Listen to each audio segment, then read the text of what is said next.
Selamat malam, selamat datang di Mata Najwa. Saya Najwa Shihab, tuan rumah Mata Najwa.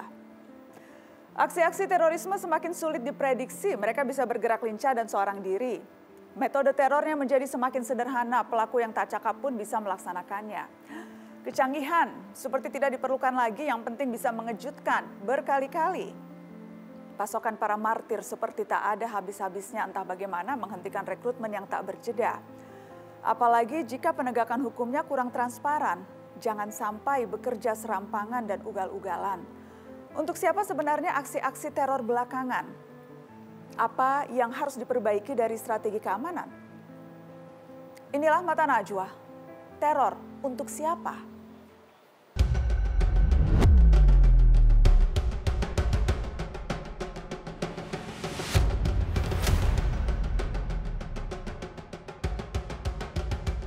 Kalau saya ingin merekrut orang, ya misalnya kalau saya masih aktif dahulu, saya akan memilih orang yang sudah punya rasa kebencian pada pemerintah.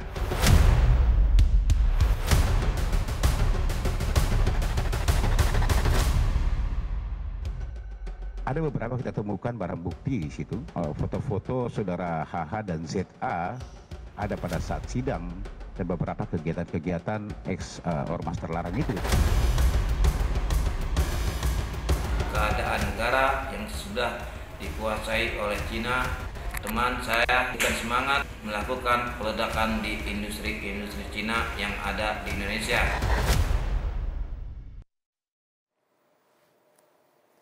Pasca bom bunuh diri Makassar dan serangan ke Mabes Polri, puluhan terduga teroris ditangkap di berbagai daerah. Kemana muara jaringan aksi teror ini? Benarkah kebencian atas pemerintah jadi motif utama? Sudah ada di Mata Najwa untuk membahasnya anggota DPR fraksi PKS Nasir Jamil. Assalamualaikum Bang Nasir. Waalaikumsalam warahmatullahi wabarakatuh. Terima kasih sudah hadir di Mata Najwa. Saya juga mengundang mantan Kepala Intelijen Strategis atau Kabais TNI Laksda Purnawirawan Soleman Ponto. Selamat malam Pak Ponto. Selamat malam. Terima kasih sudah datang ke Mata Najwa Pak Ponto. Terima kasih. Dan juga peneliti terorisme Universitas Indonesia Ridwan Habib. Selamat malam Bang Ridwan. Selamat malam Mbak Nana. Dan saya mengundang kuasa hukum Habib Rizik Syihab, Munarman. Selamat malam Bang Munarman. Assalamualaikum warahmatullahi wabarakatuh. Waalaikumsalam warahmatullahi wabarakatuh. Saya ingin memulai dengan menunjukkan ini. Sebelumnya saya juga terhubung lewat video call tenaga ahli utama kantor staf presiden Rumadi Ahmad. Selamat malam. Assalamualaikum Pak Rumadi. Selamat malam. Waalaikumsalam Mbak Nana. Baik, saya ingin mengajak Pak Rumadi, narasumber dan pemirsa Mata Najwa untuk melihat video ini. Karena di tengah rentetan penangkapan, beredar video kesaksian terduga teroris yang memunculkan beragam spekulasi terkait jaringan dan juga motif aksi teror. Kita lihat cuplikannya. Saya Bambang Setiono alias Abi mengaku bahwa menjadi simpatisan FPS sejak awal Desember 2020, tergabung dalam grup Majelis Ratib dan Yasin. Saya Wilo Sojati, saya adalah anggota FPI. Jabatan terakhir saya di FPI adalah sebagai laskar di DPC Jagakarsa tahun 2019. Saya bergabung dengan kelompok Habib Hussein pasca penangkapan Habib Rizik Syihab dan pembubaran FPI. Saya pernah ditawari sebagai eksekutor untuk melemparkan bom molotov oleh Bambang Setiono. Kemudian juga pernah sedikit belajar untuk cara pembuatan bom dari Zulaimi Agus. Motivasi saya membuat TATP, saya merasa negara ini sudah tidak ada keadilan. Saya ingin membalas. Ya, itu tadi cuplikan penuturan terduga teroris. Ada 3, Zulaimi Agus, Bambang Setiono, Wilo Sojati. Dan tiga-tiganya, 2, Bambang Setiono mengatakan saya menjadi simpatisan FPI sejak awal Desember 2020, merencanakan aksi penyerangan ke SPBU dengan menggunakan bom molotov untuk menuntut bebas HRS.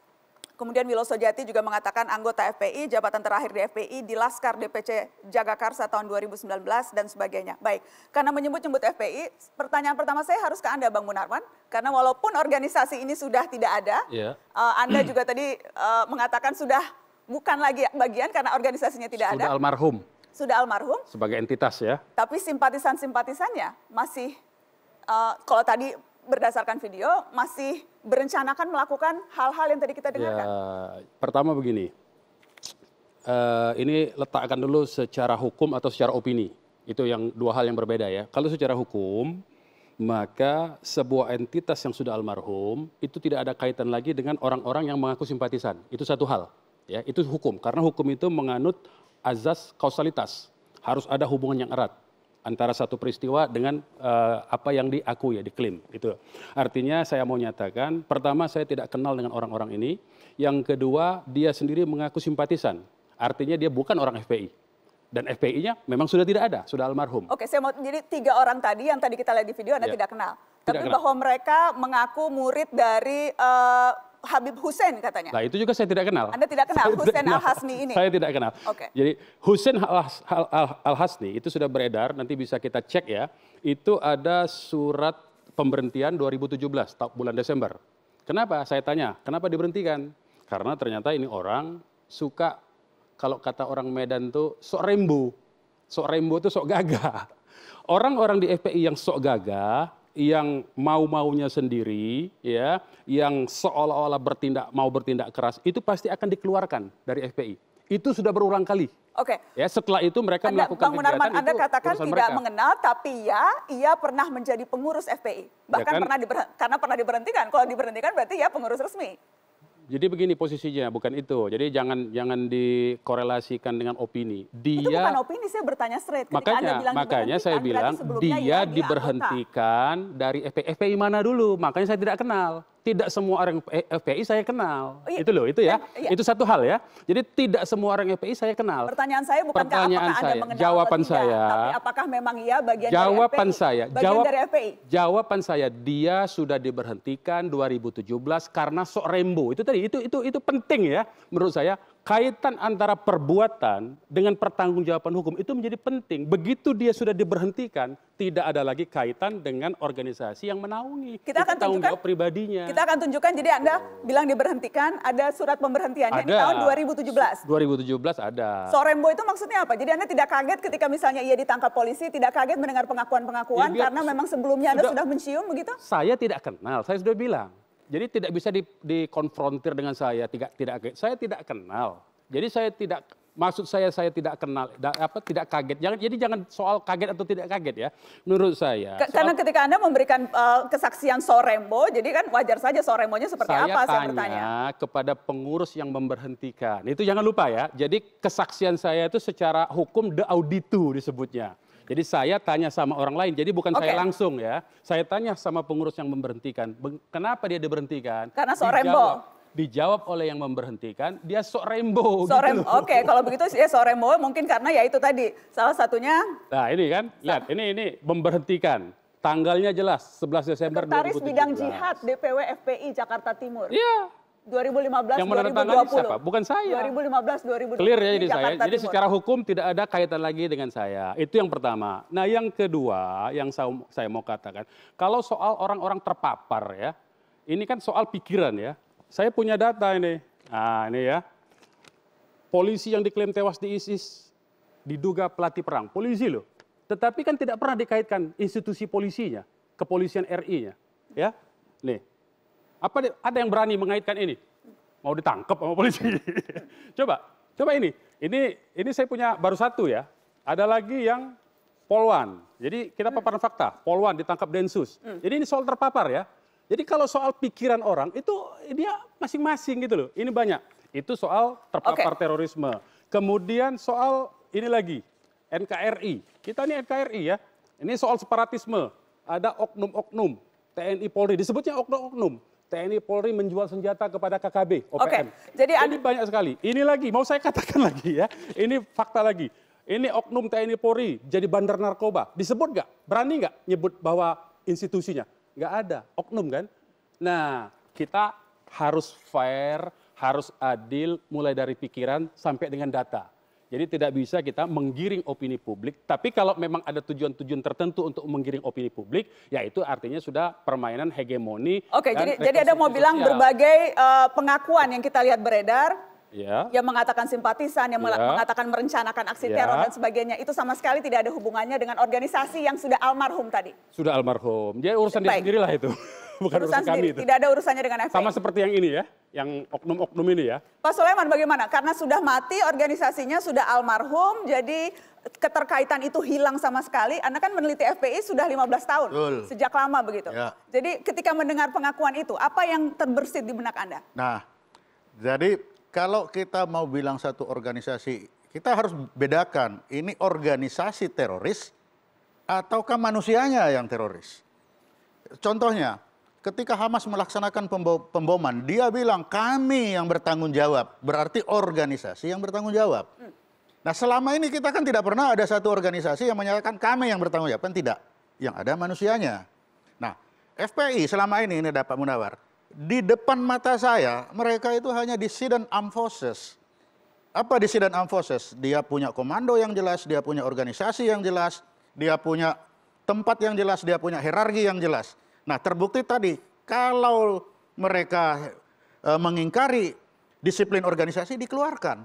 Jadi dia betul-betul satu organisasi yang kalau saya bilang dissident armed forces, satu pasukan.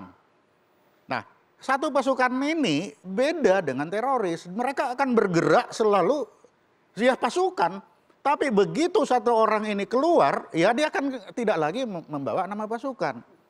Nah, jadi kalau sekarang pasukan ini sebagai pasukan sudah hilang kan? Tapi sebagai orang-orang yang berada di dalamnya, pengakuannya juga tadi simpatisan. Ya, itu dengan simpatisan. Jadi itu tanggung jawab perorangan. Tidak ada hubungan lagi dengan FPI. Jadi ini terbukti bahwa saya melihat ya memang pasukan. Sekarang pasukan sudah tidak ada. Dan pengakuan-pengakuan tadi bagaimana Anda membacanya? Kenapa kemudian kalau begitu di setiap pengakuan perlu ada kata-kata simpatisan FPI? Kemudian barangkali karena merasa FPI hebat, jadi dia merasa wah dengan ada FPI saya merasa hebat. Kan itu aja. Bukan kesengajaan?